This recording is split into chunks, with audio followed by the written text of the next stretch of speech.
澳門抗戰題材長篇小說《孤島》獲國家廣播電視總局批准改編成電視劇《孤島迷霧》。今日下晝喺英皇娛樂酒店20樓水晶廳舉行簽約儀式。偉鴻文化傳媒有限公司同香港紫荊文化集團簽署聯合出品協議，同澳門廣播電視股份有限公司、澳門文化公所簽署聯合拍攝協議。電視劇原著小說作者胡根介紹小說《孤島》嘅時候表示，喺中華民族偉大嘅抗日戰爭當中，澳門作為重要嘅資訊樞紐地帶，書寫咗獨特嘅篇章。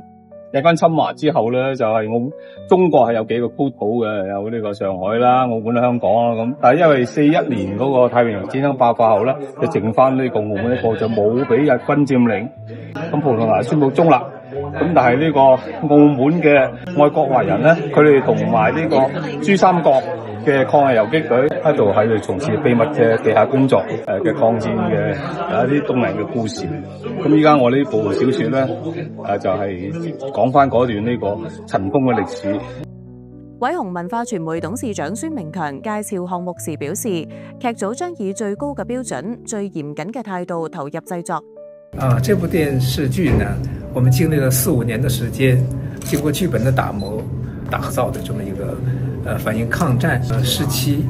我們的地下工作者為新中國的成立呢